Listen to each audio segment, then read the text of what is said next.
নাস্তিকতা নিপাত যাক, দিন ইসলাম জিন্দাবাদ। নাস্তিকতা নিপাত যাক, দিন ইসলাম জিন্দাবাদ। কোটি প্রাণে একই আওয়াজ, খোদাদ্রোহী ছাড় পাবে না, এই বাংলায় ঠাই হবে না, মুসলমানরা জেগেছে আজ।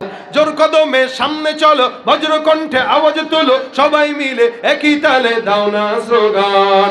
নারায়ে তাকবীর, নারায়ে তাকবীর, দিন ইসলাম, দিন ইসলাম জিন্দাবাদ, জিন্দাবাদ। এই জন্য দেশের হয়েছে জন্ম, ইসলামের বিরুদ্ধে গেলে দেশ হবে ভিন্ন। ইসলামের বিরুদ্ধে যারা নিয়েছ অবস্থান, এই বাংলাটাই হবে না, যাও হিন্দুস্তান। জোর কদমে সামনে চলো, বজ্র কণ্ঠে আওয়াজ তুলো, সবাই মিলে একই তালে দাও না স্লোগান। নারায়ে তাকবীর, নারায়ে তাকবীর। মুসলমানের এই দেশেতে ইস্কনদের ঠাঁই নাই, ইস্কনদের দালাল যারা, তাদের কোনো রক্ষা নাই। এই দেশেতে থাকতে হলে কোরআন মানতে হবে, কোরআন না মানলে তারা বিতাড়িত হবে। জোর কদমে সামনে চলো, বজ্র কণ্ঠে আওয়াজ তুলো, সবাই মিলে একই তালে দাও না স্লোগান। নারায়ে তাকবীর, নারায়ে তাকবীর। আল কোরআনের আলো, সাবিলুনা, সাবিলুনা, আল জিহাদ, আল জিহাদ। ইসলামের শত্রুরা, লিল্লাহে তাকবীর। মনে রাখবেন, ইসলাম আল্লাহ পাকের ধর্ম, মনোনীত ধর্ম, শান্তির ধর্ম। ইসলামকে বাদ দিয়ে, কোরআন সুন্নাহকে বাদ দিয়ে যত দলকে ক্ষমতায় বসান, যাদেরকে উঠান, যাকে বসাবেন, যাকে উঠাবেন, একই পাখির দুই ডানা। সন্দেহ আছে? সেদিন গত এক মাস আগে বাইতুল মুকাররমের একজন ব্যবসায়ী আমাকে দেখে বলতেছে, ভাই আল্লাহ পাক তো ব্যবসায় বরকত দিছে। আমি বললাম মাশাআল্লাহ, তাহলে তো ভালো, সরেসার বিদায় করে আমাদের লাভই হয়েছে। কয় না, আরে শুনেন তো কি বরকত। কি?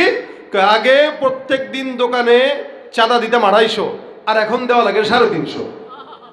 বাহ, এত বরকত হয়েছে।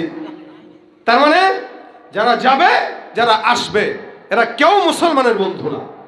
যতক্ষণ পর্যন্ত ইসলামী শরীয়ত মোতাবেক আইন পাশ না হবে, কোরআন সুন্নাহ মোতাবেক আইন পাশ না হবে, শান্তি আশা করা যায় না। যারা আসবে, কেউ দাদাদের পা চাটবে, অথবা কেউ পশ্চিমাদের পা চাটবে। আল্লাহর গোলামি কোনো বান্দাই করবে না। যাদের হাতে যায় ক্ষমতা, দেশ যেন বাপের ভিটা, রাখতে চেয়ার শুরু করে বিদেশিদের পাচাটা। আলোচনা বলেন ঠিক কিনা? যাদের হাতে যায় ক্ষমতা, দেশ যেন বাপের ভিটা, রাখতে চেয়ার শুরু করে বিদেশিদের পাচাটা। বিদেশিদের কথা মতো চালায় ওরা নিজের দেশ, বিদেশিদের কথা মতো চালায় ওরা নিজের দেশ। দেখতে দেখতে গোল্লায় গেল আমার সোনার, দেখতে দেখতে গোল্লায় গেল আমার সোনার। একে একে শেষ করেছি, সবার দেখা হইল শেষ। দেখতে দেখতে গোল্লায় গেল, দেখতে দেখতে গোল্লায় গেল আমার সোনার। কেউ দিল না, সবাই নিল, আমরা যে কলুর বলদ। সারা বছর নেয় না খবর, নির্বাচনে খুব দরদ। কেউ দিল না, সবাই নিল, আমরা যে কলুর বলদ। সারা বছর নেয় না খবর, নির্বাচনে খুব দরদ। নির্বাচনের আগে নেতা ধরে কত রকম বেশ, নির্বাচনের আগে নেতা ধরে কত রকম বেশ। দেখতে দেখতে গোল্লায় গেল, দেখতে দেখতে গোল্লায় গেল। আর দেখা নয়, এবার শিক্ষা জ্বালিয়ে দাও বিদ্রোহের চোখের পানির বদলে, এবার খুন ঝরিয়ে দাও বুকে। আর দেখা নয়, এবার শিক্ষা জ্বালিয়ে দাও বিদ্রোহের চোখের পানির বদলে, এবার খুন ঝরিয়ে দাও বুকের। চোখের পানির বদলে এবার খুন ঝরিয়ে দাও বুকের। আবার জাগো বীর জনতা ফিরে পেতে সেই সে দেশ, আবার জাগো বীর জনতা ফিরে পেতে সেই সে দেশ। দেখতে দেখতে গোল্লায় গেল আমার সোনার বাংলাদেশ, দেখতে দেখতে গোল্লায় গেল আমার সোনার বাংলাদেশ। একে একে শেষ করেছি সবার দেখা হইল শেষ, দেখতে দেখতে গোল্লায় গেল আমার সোনার বাংলাদেশ, দেখতে দেখতে গোল্লায় গেল। সোজা গেছেন, কণ্ঠ তো সবারই ভালো, মানে আপনারা আমার কোরাস শিল্পী, ঠিক আছে? আমি যতক্ষণ আছি আমার সঙ্গে কোরাস ভাবে থাকবেন তো ইনশাআল্লাহ। নারায়ে তাকবীর, নারায়ে তাকবীর। আলহামদুলিল্লাহ, যুবকরা যেখানে ভয় নাই সেখানে, ঠিক না? যুবকরা থাকলে সমাজ এগিয়ে যেতে পারে। যুবকরা সমাজ এগিয়ে নেওয়ার জন্য সবচেয়ে ভালো ভূমিকা রাখে। মুরব্বীরা দোয়া করে, কাজ করে যুবকেরা, মুরব্বীরা দোয়া করে, কাজ করে এই যুবকরাই বাংলাদেশকে স্বাধীন করে দেখিয়েছে। মুরব্বীরা পারে নাই, বহুত চেষ্টা করছে, মুরব্বীরা ধরা খাইছে, জেলে গেছে, মায়ের খাইছে, পিটান খাইছে, আর যুবকরা একটা পিটান খাইছে 10টা দাঁড়ায় গেছে। মরতে যারা শিখে যায় তাদেরকে কেউ মারতে পারে না, যারা মরতে শিখে এদের জন্য বিজয় আল্লাহ পাক অনিবার্য করে দিয়েছে। যতদিন হায়াতে থাকবে দেশের জন্য যদি 1000 মৃত্যুবরণ করে, ইমানের জন্য, কোরআনের জন্য, সুন্নাহর জন্য 1 লক্ষ জীবন দিতে তৈয়ার হয়ে যাবে ইনশাআল্লাহ।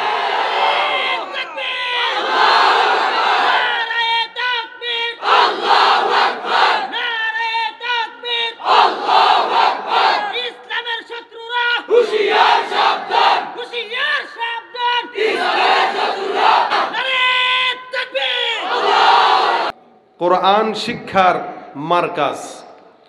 বলেন তো কোরআন এটা কার কিতাব? এই কিতাবে কোনো সন্দেহ আছে? দুনিয়ার কোন কবি পারবে এরকম বানাইতে? এই জমিনে যতগুলো মানুষ আছে প্রত্যেকটা মানুষ, মুসলমান যারা প্রত্যেকটা মানুষের উপরে নবী করিম সাল্লাল্লাহু আলাইহি সাল্লামের কথা অনুযায়ী কোরআনের শিক্ষা অর্জন করা ফরজ। কি? নফল? সুন্নাত? কি বুঝেন? শিক্ষা দুইটা, একটা জাগতিক, একটা আখিরাতের, কোরআনের। একটা দুনিয়াবি, একটা দ্বীনি। দুনিয়াবি শিক্ষা, ইঞ্জিনিয়ার হন, ডাক্তার হন, প্রফেসর হন, অ্যাডভোকেট হন, বিচারপতি হন, যা কিছু হন না কেন, এটা দুনিয়াবি শিক্ষা, এটা অনেক প্রয়োজন, এটা জরুরি। যারা দাঁড়ায় আছেন কষ্ট করে বসে যান। দুনিয়াবি শিক্ষা এটা জরুরি। দুনিয়াবি শিক্ষা, ডাক্তার হওয়া জরুরি। ডাক্তার যদি কেউ না হতো আমরা আমাদের চিকিৎসা করতে পারতাম না। ইঞ্জিনিয়ার কেউ যদি না হতো তাহলে ঘর বিল্ডিং এগুলো বানাইতে পারতাম না। অ্যাডভোকেট না থাকলে কি করতাম আমরা? আইনজীবী না থাকলে কি করতাম? বিচারপতি না থাকলে কি করতাম? এজন্য দুনিয়াবি শিক্ষা এটা জরুরি। এটা কি? আচ্ছা, এবার দুনিয়াবি শিক্ষার বিপরীতে কোন শিক্ষা বলেন না? ইসলামী শিক্ষা। কি শিক্ষা? ইসলামী শিক্ষা মানে কোরআনের শিক্ষা, ঠিক না? আচ্ছা, দুনিয়াবি শিক্ষা কি বললাম? বলেন জরুরি। বলেন দুনিয়াবি শিক্ষা। কোরআনের শিক্ষা কি? ফরজ। মাশাআল্লাহ, ভালো বুঝবেন আপনারা। কোরআনের শিক্ষা কি? এটা জরুরি না। কোরআনের শিক্ষা কি না? জরুরি না। বলেন কোরআনের শিক্ষা কি না?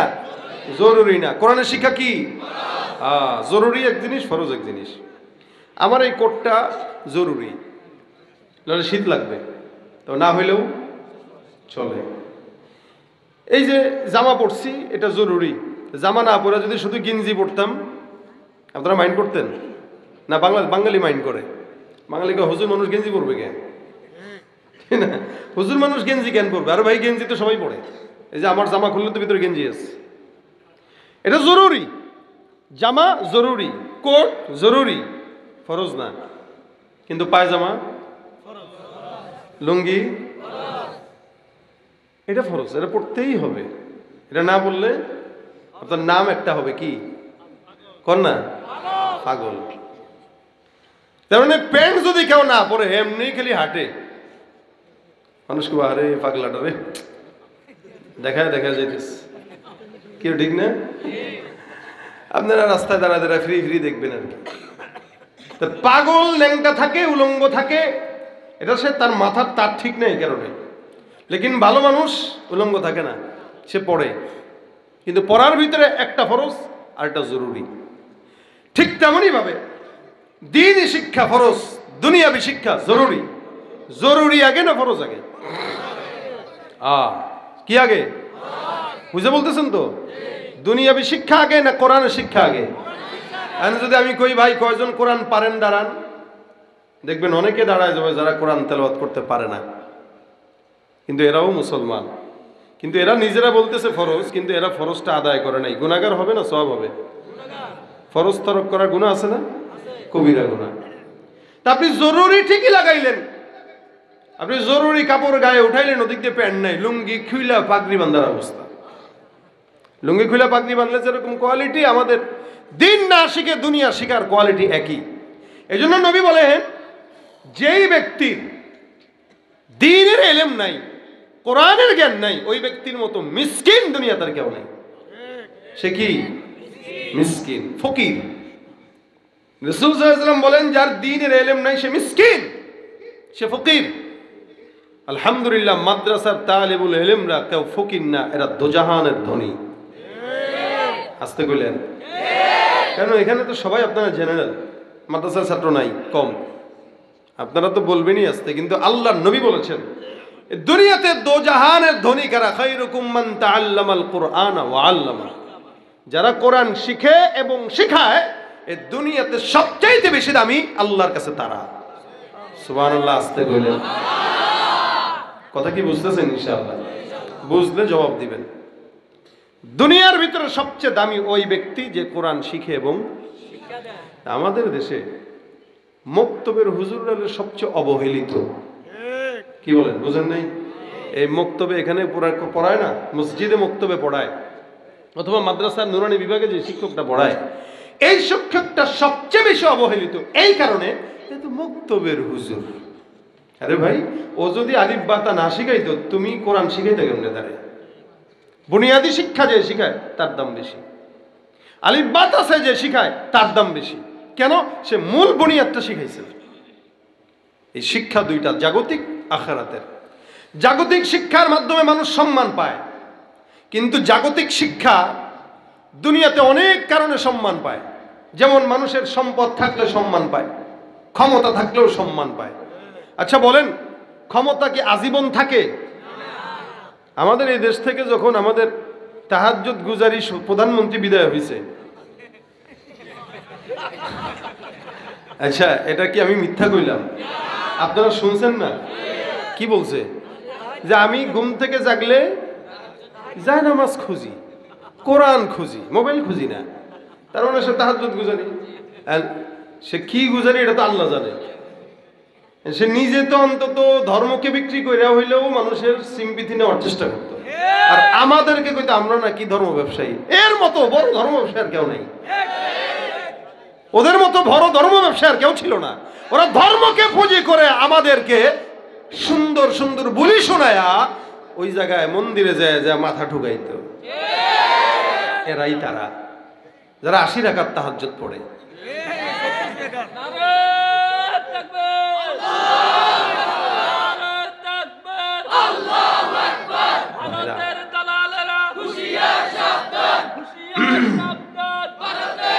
আচ্ছা ভাই শুনেন, এখন এই বলছে আর কি, এই যে ক্ষমতায় ছিল তারা 15-16 বছর জোর করে স্বেচ্ছায়, এই ক্ষমতা যাওয়ার পরে আপনারাই বলেন তো, 1 মাস লাগাতার মাথা হ্যাং ছিল যে আসলে কি সে আছে না গেছে। বিশ্বাস হইতেছিল? বিশ্বাস হইতেছিল কি? এটা নাই, মানে একটা গা পাতলা লাগতেছিল একদিকে, আরেকদিকে অবিশ্বাস্য লাগতেছিল। 15 বছরের ক্ষমতা আল্লাহ পাক দূর করতে পারে। শুধু 15 বছর না, গাদ্দাফি 40 বছরের ক্ষমতা টিকাইতে পারে নাই, টিকাইতে পারে নাই। এটা টিকার জিনিস না। এখন এমন ভাবে লাঞ্ছিত হয়েছে, এমন ভাবে লাঞ্ছিত হয়েছে, পরিচয় দেওয়ার মতো মুখও তাদের নাই। এন যদি বলি ভাই কারা আছেন ওই দলের, মৌন সমর্থন করলেও কেউ হাত তুলবে না। কি বলেন? ঠিক না? করতাম আমি আওয়ামী লীগ, এখন করি বিএনপি, আগামীতে হতে পারি যদি একজন এমপি। খালি নামটা পাল্টাই দিয়ে দল চেঞ্জ করে নিচ্ছে। আমাদের দেশের মানুষদের হাল হইলো, যখন যেই দল ক্ষমতায় তখন সেই দলের সেক্রেটারি। কথা কয় না? ও ভাই থাক, রাজনীতি আলাপবাদ। কথা হইলো এটা যে কেউ ক্ষমতা চিরস্থায়ী থাকে না, আজ আছে কাল নাই। গত 2 মাস 4 মাস আগে যারা মন্ত্রী ছিল এখন তারা সাবেক মন্ত্রী, সাবেক প্রধানমন্ত্রী, সাবেক এমপি, সাবেক মেম্বার, সাবেক চেয়ারম্যান। আচ্ছা বলেন, আমি হাফেজে কোরআন হয়েছি প্রায় আজ থেকে 25 বছর হয়ে গেছে। তো 25 বছর আগে যে আমি হাফেজে কোরআন হয়েছি, আমি তখনও হাফেজে কোরআন, এখনো হাফেজে কোরআন। আমার নামের আগে কখনো সাবেক হাফেজে কোরআন লেখা হবে না। একজন আলেমের নামের আগে কখনো লেখা হবে না সাবেক আলেমে দিন। বরং আলেম যত সময় যায় তার সম্মান তত বাড়ে। আর আলেমের যত এলেম বাড়ে তত তার বন্ধু বাড়ে। কিন্তু ক্ষমতা যত বাড়ে শত্রু বাড়ে, টাকা যত বাড়ে শত্রু বাড়ে। দুনিয়ার মানুষের নিজাম এটা। ক্ষমতা বাড়বে শত্রু বাড়বে, টাকা বাড়বে শত্রু বাড়বে। কিন্তু দ্বীনের ইলম যে যত বেশি শিখবে তার বন্ধু তত বাড়বে। শুধু তাই না, নবী সাল্লাল্লাহু আলাইহি ওয়াসাল্লাম বলেন, একজন দ্বীনের ইলম তালেবুল ইলমের সম্মান আল্লাহ পাক কত দিয়েছেন। রাসূল সাল্লাল্লাহু আলাইহি ওয়াসাল্লাম বলেন, ইন্নাল মালাইকাতা লাতাদউ আজনিহাতাহা রিদান লিতালিবিল ইলম। আমার আল্লাহর নবী ডাক দিয়া কয়, যখন নাকি কোনো হাফেজে কোরআন তালিবুল ইলম রাস্তা দিয়া হেঁটে যায়, আল্লাহর নবী বলেন আল্লাহ পাক ওই তালিবুল ইলমকে সম্মানিত করার জন্য, সন্তুষ্টর জন্য বান্দার পায়ের নিচে আল্লাহর রহমতের ফেরেশতাদের নূরের পাখনা বিছায় দেয়। দুনিয়ার কোন প্রধানমন্ত্রী বাংলাদেশে আসলে লাল গালিচা বিছায়, লাল গালিচা বিছাইলেই লাল গালিচা ময়লা হয়। লাল গালিচা সাধারণ একটা জিনিস, কিন্তু আল্লাহ পাকের রহমতের ফেরেশতাদের নূরের পাখনা আল্লাহ পাক হাফেজে কোরআনের পায়ের নিচে বিছায় দেয়। দুনিয়ার কোন ডাক্তারের পায়ের নিচে বিছায় না, দুনিয়ার কোন ইঞ্জিনিয়ারের পায়ের নিচে বিছায় না। আমার নবী সাল্লাল্লাহু আলাইহি ওয়াসাল্লাম বলেন, বান্দা কোরআনের ইলমের এত মর্যাদা, কোরআনের জ্ঞানের এত মর্যাদা, দুনিয়ার জমিনে কোন বান্দা যদি 3-4 জন মিলে কোরআনের জ্ঞানের চর্চা করে, হাদিসে আসছে তাদারুসুল ইলমি সাআতাম মিনাল লাইলি খায়রুম মিন ইহইয়াহা। 3-4 জন 5 জন মিলে যখন কোন জায়গায় কোরআনের মুযাকারা করে, সারা রাত জেগে নফল ইবাদতের চাইতেও এই 2-4 মিনিট 5 মিনিটের দাম আল্লাহর দরবারে কোটি গুণে বেশি। সারা রাত জেগে একজন বান্দা নফল ইবাদত করে, সারা রাত জেগে নামাজ পড়ে, সারা রাত জেগে তিলাওয়াত করে, সারা রাত জেগে ইবাদত করার পর আরেকজন বান্দা 5-6 জনকে নিয়ে কোনো ইলমের কথা বলে, দ্বীনের কথা বলে। হাদিসে আসছে এই যে 5-6 জন মিলে দ্বীনের ইলমের কথা বললো, এদের এই 5 মিনিটের দাম সারা রাতের চাইতে আল্লাহর দরবারে বেশি। কেন? কারণ 5-6 জন মিলে যখন সুন্দর করে কথা বলে, এই 5-6 জনের কথা বলার সঙ্গে সঙ্গে 5-6 জন আমল করে। 5-6 জনে আমল করলে সবাই সওয়াব পায়। এই 5-6 জন থেকে আরো 10 জন পর্যন্ত আমল করে। কিন্তু যে বান্দা একাকী আমল করে, ওই বান্দার আমল কেউ দেখে না আল্লাহ ছাড়া। এই জন্য একাকী আমলের চাইতে এই ইজতিমাই আমলের দাম আল্লাহর দরবারে বেশি। এটা হলো ইলমে দ্বীনের ফজিলত। নবী করিম সাল্লাল্লাহু আলাইহি ওয়াসাল্লাম বলেন, প্রত্যেকটা মুসলমানের জন্য দ্বীনের ইলম অর্জন করা ফরজ। আল্লাহ পাক কোরআনে ডাক দিয়া বলেন, আল রহমান আল্লামাল কুরআন খলাকাল ইনসান আল্লামাহুল বায়ান। আল্লাহ পাক ডাক দিয়া বলেন, তিনি দয়ালু, যিনি রহমান। আল্লামাল কোরআন, তিনি মানুষকে কোরআন শিক্ষা দিয়েছেন। খলাকাল ইনসান, অতঃপর মানুষকে আল্লাহ পাক সৃষ্টি করেছেন। এখানে আল্লাহ পাক বলা দরকার ছিল আগে মানুষকে সৃষ্টি করেছেন, তারপরে আল্লাহ পাক কোরআন শিক্ষা দিয়েছেন। কারণ সৃষ্টি তো আগে হয়েছে, কোরআন তো পরে শিখেছে। কিন্তু না, আল্লাহ পাক বান্দাকে এই কথা বুঝায় দেন, মুমিন আমি আল্লাহ আগে কোরআনের কথা বললাম, তারপরে সৃষ্টির কথা বললাম। কেন? কোরআন ছাড়া কোনো বান্দা যতই সৃষ্টি হোক, ওই বান্দা মানুষ হতে পারে না। দেখবেন বাচ্চারা যখন বাবা মা মাদ্রাসায় নিয়ে যায়, আমাদের তো মাদ্রাসায় আছে, তো সন্তানদের নিয়ে এসে কয়, এই হুজুর পোলাটারে নিয়ে আসলাম, একটু মানুষ বানায় দিয়েন। কি বানায় দিয়েন? এই কথা কয়নি, মানুষ বানায় দিয়েন। তাহলে গরু ছাগল নিয়ে আসছেন নাকি? আপনার বাচ্চা তো মানুষ, তো এরে আইনে আপনি বলতেছেন মানুষ বানায় দিয়েন, এটা আবার কেমন কথা? তার মানে এই ছোট্ট একটা সন্তান যে নিজে মানুষ, এই মানুষকে নিয়ে এসে বলতেছে হুজুর আমার ছেলেটারে মানুষ বানায় দেন, মানুষের মতো মানুষ করেন। তার মানে সে শিক্ষা অর্জন না করা ছাড়া মানুষ হইতে পারে না। শিক্ষা অর্জন করার পরে কি হয়? মানুষ হয়। আল্লাহ পাক আগে পড়ার কথা বললেন, তারপরে মানুষ হওয়ার কথা বললেন। কারণ যার ভিতরে দ্বীনের ইলম নাই ও তো মানুষের কাতার পড়ে না, জেনা করে, ব্যভিচার করে, ডাকাতি করে, হানাহানি করে, মারামারি করে, বাবা খায়, ইয়াবা খায়, সুদ ঘুষ খায়। আরে যারা এগুলা করে এগুলা মানুষের কাতারে পড়ে না। এজন্য আল্লাহ আগে তুই শিখ, শিখলে তুই মানুষ হবি, না শিখা পর্যন্ত মানুষ হওয়া যায় না।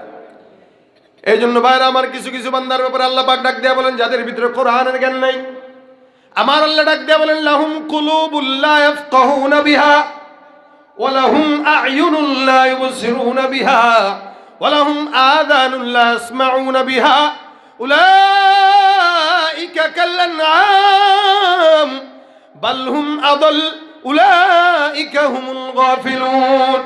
আল্লাহ পাক রব্বুল আলামিন বলেন কিছু কিছু বান্দারা আছে যারা তাদের অন্তর থাকতেও তারা অন্তর দিয়া বোঝে না। তাদের অন্তর আছে, কলব আছে, কিন্তু তারা বোঝে না। তাদের কান আছে কিন্তু তারা শোনে না। তাদের চক্ষু আছে মাগার দেখে না। তার মানে কলব আছে, শুনে না, বুঝে না। আসলে কি বুঝতে পারে না, না বুঝে না? আল্লাহ কয় না না, কলব আছে বুঝার জন্য কিন্তু বুঝতে চায় না। রাজনীতি বুঝে, কেমনে ঘুষের টাকা খাওয়া লাগবে চেয়ারের নিচ দিয়ে, এটাও বুঝে। খায় তো খায়, আবার কয় ভাই গনে নেন সুন্নত। দেখছেন নি আপনারা? ঘুষ খাইতেছে, কয় গনে নেওয়া সুন্নত। কত বড় ইমানদারওয়ালা ঘুষখোর। সুদের টাকা খায় নাম পাল্টায় দিয়া, ঘুষের টাকা খায় যে হাদিয়া মনে করে, বউরে পিটাইয়া হুন্ডা নেয় জামাই শ্বশুর বাড়ির থেকে, এটারে গিফট মনে করে খায়। এ মুসলমান নবীর উম্মত, আল্লাহ পাক বলেন এদের অন্তর আছে লেকিন এরা বোঝে না। ওয়ালাহুম আযানুল লা ইয়াসমাউনা বিহা ওয়ালাহুম আ'য়ুনুন লা ইউবসিরুনা বিহা। কারো কারো চক্ষু আছে, দেখে না। তার মানে চক্ষু থাকার পর আসলে দেখে না, বিষয়টা এমন নয়। চক্ষু আছে কিন্তু দেখতে চায় না। দেখে কোনটা, না দেখে কোনটা। চোখ দিয়ে আল্লাহর কোরআন কোনোদিন দেখে না, কিন্তু স্কুলের গেইটে বসে বসে 60 বছরের বুড়া পর্যন্ত ছোট ছোট মেয়েদের দিকে নজর দেয়। যুবকরা দিলে একটা কথা মানা যায়, যুবক দিছে, বয়স হয়ে গেছে 60-70, পান একটা মুখে দিয়া, সিগারেট একটা হাতের মধ্যে নিয়ে, এরপরে স্কুলের গেটের সামনে দাঁড়ায় থাকে প্রতিদিন। আরে নাতনি কেমন আছো? নাতনি বইলে তারপর অকাম করে। এগুলো সব করে, অন্তর আছে কিন্তু বুঝে না। চক্ষু আছে, দেখে না। দেখে কি? হারাম জিনিস দেখে, জায়েজ জিনিস যেটা এটা দেখে না। আল্লাহ পাক বলেন কান আছে, শুনে না। আযানুল লা ইয়াসমাউনা বিহা, কর্ণ আছে, শুনে না। তার মানে আল্লাহর কালাম শুনে না, অন্য সব কিছু শুনে। আমার আল্লাহ ডাক দেয়া বলেন এই 3টা গুণ, বদগুণ যাদের দিলের মধ্যে আছে, আমি আল্লাহ তাদেরকে মানুষ বললাম না। উলাইকা কাল আনআম, এগুলো সব হলো হায়াওয়ান, জানোয়ার, কুকুর, শুয়োরের মতো। এগুলো সব হায়াওয়ানের মতো। কারণ এদের দিলের ভিতরে কোরআনের জ্ঞান নাই, কোরআনের দিকে নজর নাই, কোরআন শোনার জন্য আগ্রহ নাই। নবী করিম সাল্লাল্লাহু আলাইহি ওয়াসাল্লাম বলেন কুল আলিমান আও মুতাআল্লিমান আও মুস্তামিআন আও মুহিব্বান, খবরদার কোরআন শুনবা, কোরআন পড়বা, কোরআন পড়াবা, কোরআন মহব্বত করবা, এগুলা যদি না করো খবরদার জাহান্নাম। আল্লাহ নবী বলেন এগুলা কান আছে শুনে না, চক্ষু আছে দেখে না। তার মানে বলেন তো সব হলো কিসের মতো? মানুষের মতো না হাইওয়ানের মতো? হাইওয়ানের মতো, জানোয়ারের মতো, শুয়োরের মতো, কুকুরের মতো। একটা মানুষ কোরআন শিক্ষা করা দরকার, কিন্তু কোরআন শিখে নাই। আমার আল্লাহ ডাক দিয়ে বলেন যেই কাজটা তোমার শেখা দরকার তুমি শিখো নাই। কুকুরও কোরআন তেলাওয়াত পারে না, তুমিও কোরআন তেলাওয়াত পারো না। কুকুরও জিকির করে না, তুমিও জিকির করো না। হাইওয়ান জানোয়ার কোরআন শিখে না, তুমিও শিখো না। আল্লাহ পাক ডাক দিয়া বলেন তোমার মধ্যে কুকুরের মধ্যে কোনো পার্থক্য নাই, বরঞ্চ তুমি কুকুরের চাইতেও খারাপ হয়ে গেছো। কেমনে? আমার আল্লাহ ডাক দিয়া কয় বান্দা, এই সমাজের মধ্যে, এই সমাজে যত অন্যায় করে, অবিচার করে, মানুষ করে না কুকুর করে? কে করে? চান্দাবাজি করে মানুষ, জেনা ব্যভিচার করে মানুষ, অন্যায় করে মানুষ, একজনকে আরেকজন হত্যা করে মানুষ, একজন আরেকজনের উপরে জুলুম করে মানুষ। আল্লাহ বলে যেই কাজটা কুকুর বিড়াল হায়াওয়ান জানোয়ার করে না, ওই কাজটা তুমি করার কারণে তুমি কুকুরের চাইতেও খারাপ। চেহারাটা দেখতে ভালো, পোশাকটাও চমৎকার, অন্তরে তার কালি ভরা, কাজটা বড় কদাকার। চেহারাটা দেখতে ভালো, পোশাকটাও চমৎকার, অন্তরে তার কালি ভরা, কাজটা বড় কদাকার। এই মানুষের ভিড়ে আজ আসল মানুষ নাই রে নাই, এই মানুষের ভিড়ে আজ আসল মানুষ নাই রে নাই। মানুষ দেখতে চলো এবার জাদুঘরে যাই সবাই, রাস্তাঘাটে যায় না চলা এই মানুষের ভিড়ে, ওই ভিড়ের মাঝেও আবার কেহ অন্যের পকেট মারে। এখানে থাকতে পারে কিনা? হ্যাঁ, তাকেও যদি মানুষ বলো আমার বলার কিছুই নাই, তাকেও যদি মানুষ বলো আমার বলার কিছুই নাই। মানুষ দেখতে চলো এবার জাদুঘরে যাই সবাই, শিক্ষার জোরে ডিগ্রির ভারে সাহেবের মাজা বাঁকা, মুচকি হেসে সব অফিসে নেই যে ঘুষের টাকা। শিক্ষিত এই অমানুষদের দেশে তো আজ অভাব নাই, শিক্ষিত এই অমানুষদের দেশে তো আজ অভাব নাই। মানুষ দেখতে চলো এবার জাদুঘরে যাই সবাই, আছে না নাই? ভাইরা আমার, এই জন্য আল্লাহ পাক বলেন এগুলো সব হায়াওয়ান জানোয়ারের মতো, বরং তার চাইতেও খারাপ। কেন? শুধুমাত্র কোরআনের শিক্ষা না থাকার কারণে। কোরআনের দামটা এত বেশি আল্লাহ পাক দিয়েছেন, যার কারণে কোরআন তেলাওয়াত করলেও আল্লাহ পাক বুঝলেও সওয়াব দিয়েছেন, না বুঝলেও সওয়াব দিয়েছেন। এখানে যে সমস্ত বান্দারা আছে, কেউ যদি বুঝেও পড়ে আলিফ লাম মিম, অক্ষর হলো তিনটা। নবী ডাক দিয়া বলেন এই তিনটা অক্ষর কোন বান্দা না বুঝে পড়লো তাকে আল্লাহ পাক 30 নেকি দান করে দিয়েছেন। বুঝে পড়লেও সওয়াব, না বুঝে পড়লেও সওয়াব। কোরআন তেলাওয়াতের তিনটা ফায়দা আপনাদেরকে বর্ণনা করি। 1 নাম্বার, কোরআন তেলাওয়াত বুঝে করলে সওয়াব, না বুঝে করলে সওয়াব। 2 নাম্বার, কোরআন তেলাওয়াত যদি কোনো আল্লাহর বান্দা করে, আমার আল্লাহ পাক রব্বুল আলামিন ওই বান্দার সঙ্গে আল্লাহ তার সঙ্গে মহব্বত মিলায় দেয়, জোড়ায় দেয়। আল্লাহর সঙ্গে বান্দার মহব্বত আল্লাহ মিলায় নেয়। 3 নাম্বারে, কোনো বান্দা যদি কোরআন তেলাওয়াত করে, বান্দার অন্তরের মধ্যে যদি কালো দাগ থাকে, গুনাহের দাগ থাকে, অন্তরের কালো দাগ দূর করার জন্য কোরআন তেলাওয়াত সবচেয়ে বেশি কার্যকর। তার মানে যত বেশি কোরআন তেলাওয়াত করবে, ওই বান্দার অন্তরের সব কালো দাগ আল্লাহ পাক একটা একটা করে দূর করে দিবেন। সুবহানাল্লাহ। এই কোরআন তেলাওয়াতের ফায়দা। এই জন্য আমাদের সমাজে বান্দারা স্কুলে পড়লাম, কলেজে পড়লাম, ভার্সিটিতে পড়লাম, কোরআন তেলাওয়াত করতে পারি না। আফসোসের কোনো কারণ নাই। এখনো মাদ্রাসা আছে, মসজিদ আছে। প্রতিনিয়ত যদি মাদ্রাসা মসজিদেও না যেতে পারেন, লজ্জা যদি লাগে, ঘরের মধ্যে একটা রুমে আলাদা বসে যান, ইউটিউবে সুন্দর করে সার্চ দেন কোরআন শিক্ষার কোর্স, দেখবেন কোরআন শিক্ষার কোর্স ধারাবাহিক চলে আসবে। ঘরে একা একা বসে বসে ওই ইউটিউবের ভিডিওর সঙ্গে নিজের মুখটা মিলায় মিলায় আল্লাহর কোরআন শেখার জন্য তৈয়ার হয়ে যান। আপনি কোরআন শিক্ষা করার নিয়ত করার সাথে সাথে আল্লাহ পাক কোরআনকে আপনার জন্য শাহেদ বানায় দিবে, সাক্ষী বানায় দিবে। বলতে পারবেন যে আল্লাহ, আমি কোরআন পড়তে পারতাম না, কিন্তু বুড়া বয়সেও চেষ্টা করছি শিখার। এই রাসূল বলেন কেউ যদি কোরআন শিখার জন্য বুড়া বয়সে হইলেও কাজে দেয়, বুড়া বয়সেও যদি সে চেষ্টা করে এবং পড়তে না পারার পরেও সে যদি কি বলে এটাকে তোতলায় তোতলায় পড়ে, ঠিক মতো পড়তে পারতেছে না কিন্তু তোতলাচ্ছে, রাসূল বলেন এই তোতলানের প্রত্যেকটা তোতলানিতেও আল্লাহ পাক তাকে সওয়াব দান করবেন। মুখে বাঁধতেছে, কোরআন পড়তে যায় টেনশন নাই, বাধার ভিতরে আল্লাহ পাক সওয়াব দিবে। কারণ আল্লাহ বলবে বান্দা তো চেষ্টা করতেছে। দেখেন আল্লাহ পাক বান্দার 100% কোনো কিছু নিবেন না, 100% আমরা দিতেও পারবো না। বান্দা খালি একটু চেষ্টা করবে, বাকিটা আল্লাহ টান দিয়া পূর্ণ করে দিবেন। বয়স হয়ে গেছে, আপনার বয়স এখন 60 বছর, আপনি কোরআন সারা জিন্দগি শিখেন নাই, আপনি কেমনে শুদ্ধ করে পড়বেন বলেন? এটা তো একটা বয়স আছে পড়ার। এই জন্য কেউ যদি কোরআন শিখতে না পারে, চেষ্টাও যদি করে, আফসোস যদি করে, আফসোস করার কারণে আল্লাহ পাক বান্দাকে ক্ষমা করে দেয়। আব্দুল্লাহ ইবনে মুবারক রাহমাতুল্লাহ আলাইহি বহুত বড় বুজুর্গের নাম, অনেক বড় একজন আল্লাহওয়ালা নাম আব্দুল্লাহ ইবনে মুবারক রাহমাতুল্লাহি আলাইহি। ওনার জামানার ঘটনা খুব বুঝেন। উনি ইন্তেকাল করলেন, ইন্তেকালের পরে উনার একজন মুরিদ স্বপ্ন দেখলেন। মুরিদটা স্বপ্ন দেখে বিশাল বড় জান্নাত, ওই জান্নাতের মধ্যে আব্দুল্লাহ ইবনে মুবারক রাহমাতুল্লাহ আলাইহি সুন্দর করে মনের সুখে বিচরণ করতেছে। জান্নাতের মধ্যে আব্দুল্লাহ ইবনে মুবারক বিচরণ করে। স্বপ্নের ভিতরে যুবক ডাক দিয়ে বলে, হুজুর আপনার সঙ্গে আল্লাহ পাক কেমন মুআমালা করলো?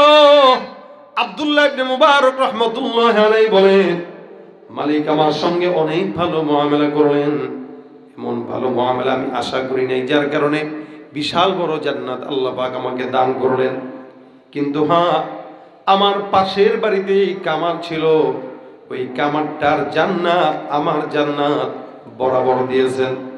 তার মানে এই কামারটা হাফেজে কোরআন ছিল না, বুজুর্গ ছিল না, কিছুই ছিল না, কিন্তু এই কামারের জান্নাত আব্দুল্লাহ ইবনে মুবারকের জান্নাত আল্লাহ পাক সমান দিয়েছেন। সুবহানাল্লাহ।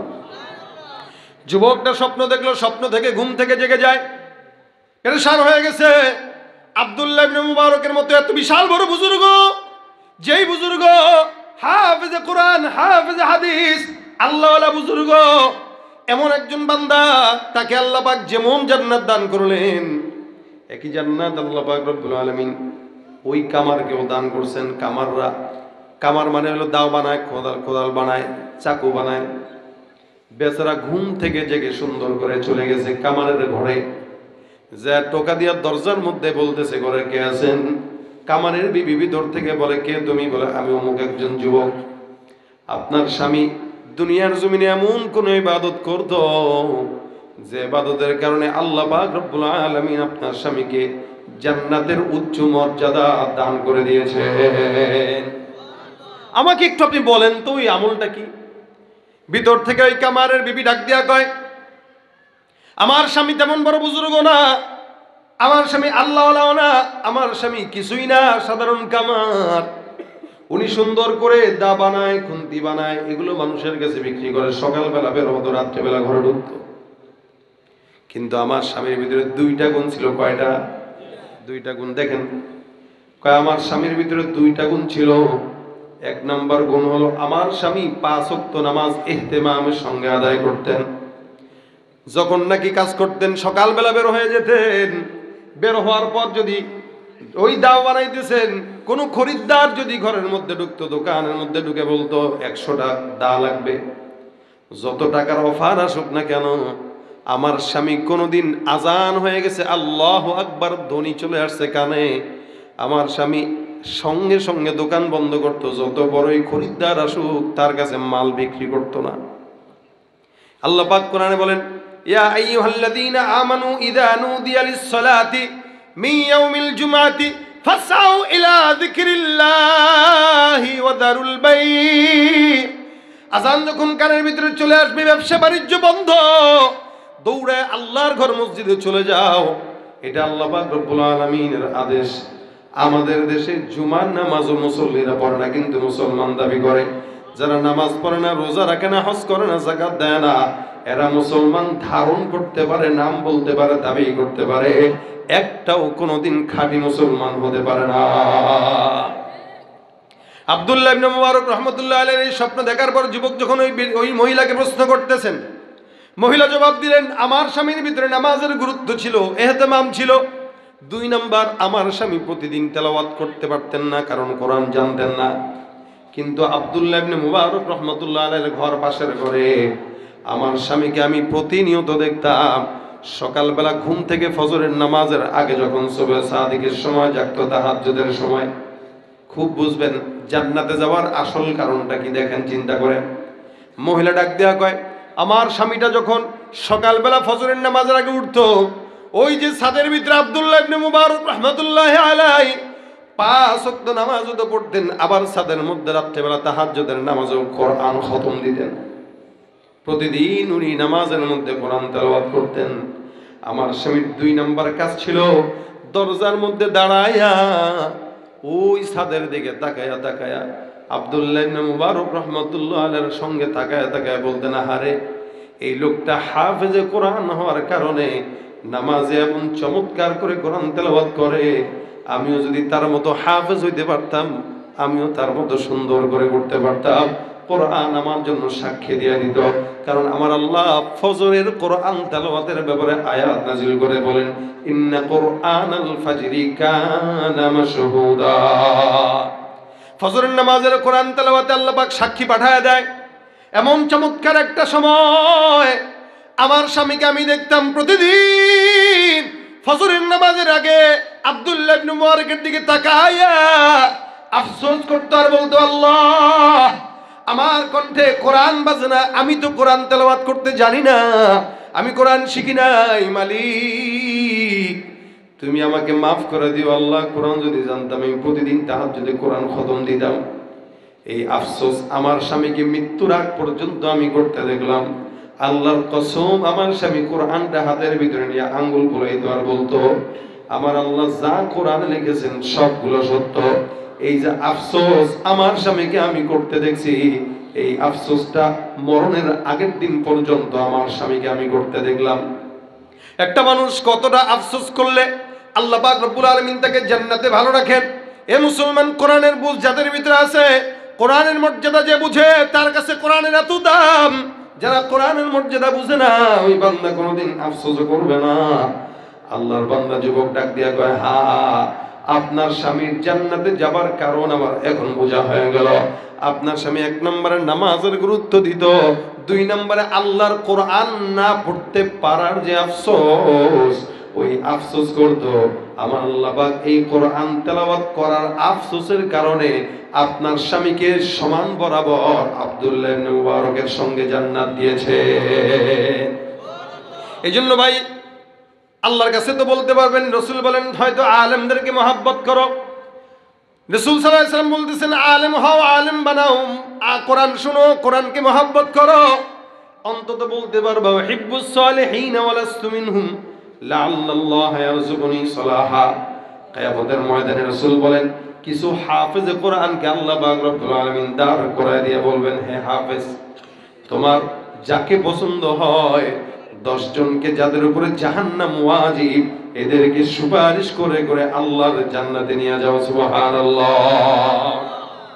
কোরআনটা এত দামি, এই কোরআনের কারণে একটা হাফেজের দাম।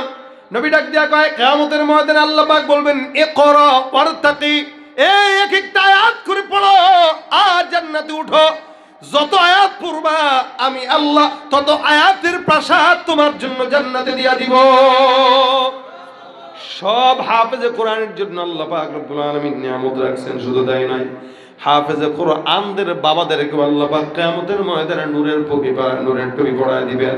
যারা জান্নাতে যাবে এরা দূর থেকে বসবে, কিরে ওই যে বিশাল বড় মাথা দেখা যায়, প্রাসাদ দেখা যায়, মুকুট দেখা যায়, এদের সন্তান মনে হয় হাফেজে কোরআন, যার কারণে আল্লাহ পুরস্কার দিয়েছেন। মুসলমান ভাইরা আমার, আমরা নিজেদেরকে মুমিন দাবি করি, কিন্তু আমাদের জিন্দগির সবচাইতে ফরজ যেই বিধান এটা আমরা পালন করি না, যার কারণে কোরআন না জানার কারণে নামাজ ঠিক মতো পড়তে জানি না। মনে রাখবেন যে ইবাদত ফরজ, নামাজ পড়া কি হ্যাঁ ফরজ, রোজা রাখা কি ফরজ।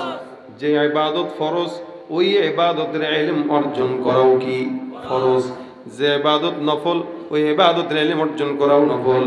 যে ইবাদত সুন্নাহ ওই ইবাদতের ইলম অর্জন করাও সুন্নাহ। তার মানে নামাজটা ফরজ। ফরজ নামাজ যদি ঠিকমতো আদায় করতে চান, আপনাকে অবশ্যই নামাজের সমস্ত হুকুম মানতে হবে, পড়তে হবে, জানতে হবে। আপনি নামাজ ফরজ ধরলেন, নামাজও পড়লেন, কিন্তু নামাজ ভঙ্গের কারণ জানলেন না, ওযুর সিস্টেম জানলেন না, তায়াম্মুমের সিস্টেম জানলেন না। আপনি যত বড় পণ্ডিত মশাই হন না কেন, আপনার আল্লাহ পাক রব্বুল আলামিনের ফরজ বিধান লঙ্ঘন করার গুনাহ হবে। কারণ আপনি নামাজ পড়েন ঠিক, নামাজের নিয়ম জানেন না, এটা জানা আপনার জন্য ফরজ ছিল। এই জন্য কোরআনের জ্ঞানের ব্যাপারে আল্লাহ পাক রব্বুল আলামিনের হাবিব বলেন এটা ফরজ। ডাক্তার হওয়া ফরজ না, ইঞ্জিনিয়ার হওয়া ফরজ না। হ্যাঁ, ডাক্তার বানাইতে মন চাইলে বানান, তবে আগে কোরআনের শিক্ষা দেন। একটা ডাক্তার যদি আপনার সন্তানকে বানান ভালো তো, তবে মাদ্রাসায় শিখান, আগে পড়ান, পড়ার পরে যদি ডাক্তার বানান, এই ডাক্তার কসাই হবে না ইনশাআল্লাহ। আমাদের দেশের ডাক্তারগুলা কসাই, খালি জবাই করে, কথা কয় না, কি করে জবাই করে, টেস্ট আর টেস্ট। আজকে গেলে 5টা টেস্ট, কালকে গেলে 10টা টেস্ট। কালকের টেস্ট আর টেস্ট এক না, কালকে একরকম ছিল, আজকে আরেক রকম হবেন। এটার ভিতরে তাদের ধান্দা আছে না নাই?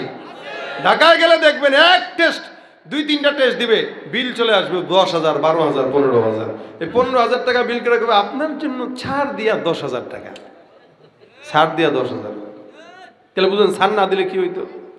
এই যে দ্বীনি শিক্ষার অভাব, যার কারণে এই খেদমতটাকেও ব্যবসা বানায় রাখছে। আবার আরেক দিয়ে কিছু আছে ইঞ্জিনিয়ার বানাবেন, সমস্যা নাই, কোরআনের জ্ঞান যদি থাকে, ইঞ্জিনিয়ার যদি হয়, রাস্তাঘাটে রডের পরিবর্তে বাঁশ দিবে না, বলেন ছাদ বানাইতে দেয়, ডালাইয়ের ভিতরে বাঁশ দেয়, রড দেয় না। কেন দেয় না? কলে কোরআনের জ্ঞানের অভাব।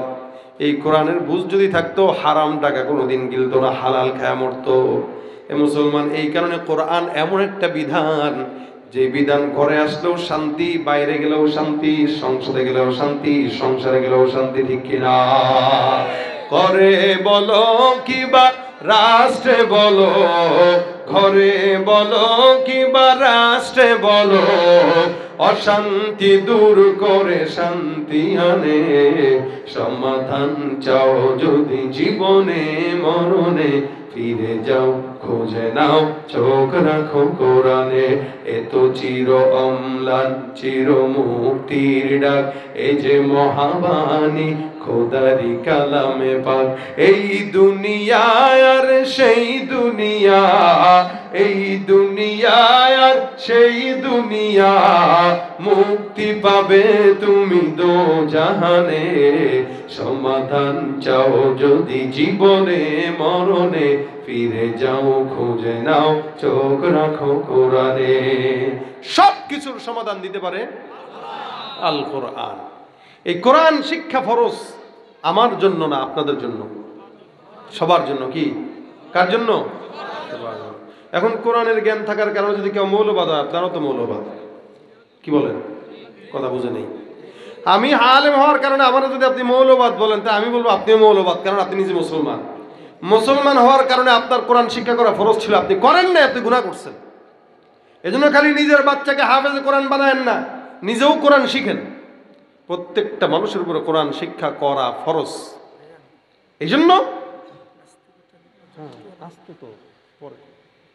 এই জন্য প্রত্যেকটা মুসলমান ভাই আমরা যারা আসছি এখানে, আমাদের একটা নিয়ত করা উচিত আজকে থেকে। কি নিয়ত?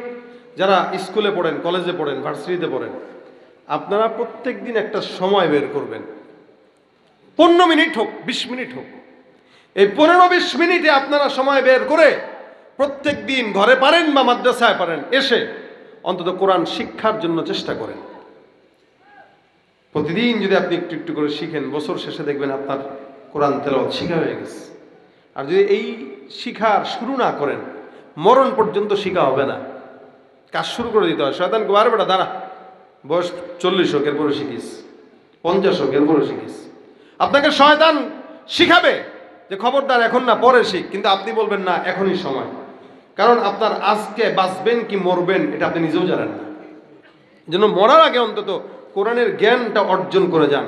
আল্লাহ পাক আপনার হায়াতে বরকত দিবে ইনশাআল্লাহ। এমনকি কোরআন আপনাকে সুপারিশ করে জান্নাতের ব্যবস্থা করে দিবে। কোরআন যে শিখে, যে শিখায়, এরা দামি ভাই। আপনি আলেম হওয়া জরুরি না, কোরআনের বেসিক জ্ঞান অর্জন করা জরুরি। যতটুকু জ্ঞান অর্জন করলে হালাল হারাম বেছে বেছে চলা যায়। ওই যে বললাম, যে এই জ্ঞান অর্জন করা, যে ইবাদত অর্জন করা ফরজ, ওই ইবাদতের ইলম অর্জন করাও কি ফরজ। অতটুকু অর্জন করেন। এই অর্জন করা তো আমার জন্য ফরজ, আপনার জন্য ফরজ। মেহমানদারি কেমনে করতে হয় শিখেন। এগুলো আপনার কোরআনের শিক্ষা।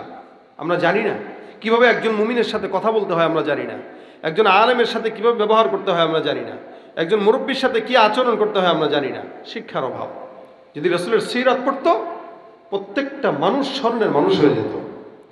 রাসূলের আখলাকের, চরিত্রের ঘটনা পড়তো, প্রত্যেকটা মানুষ শান্তির মানুষ হয়ে যেত। এই জন্য নিয়ত করেন কোরআন প্রত্যেক দিন, যারা পারি অন্তত প্রত্যেক দিন 1 পৃষ্ঠা করে হলেও পড়ব। এটা কি কঠিন হবে ভাই? যারা পারেন, যারা কোরআন তেলাওয়াত জানেন, এরা যদি প্রতিদিন 1 পৃষ্ঠা করে পড়েন, মাসে কয় পৃষ্ঠা? 30 পৃষ্ঠায় 1.5 পারা। 1.5 পারা। আপনি তো সারা বছরও 1.5 পারা পড়েন না, কিন্তু আপনি প্রতিদিন যখন 1 পৃষ্ঠা করে পড়বেন, আপনার মাসে 1.5 পারা হয়ে যাবে। তাহলে মানে মোটামুটি আপনার বছরে খতম হয়ে যাবে না ইনশাল্লাহ, কাছাকাছি হয়ে যাবে।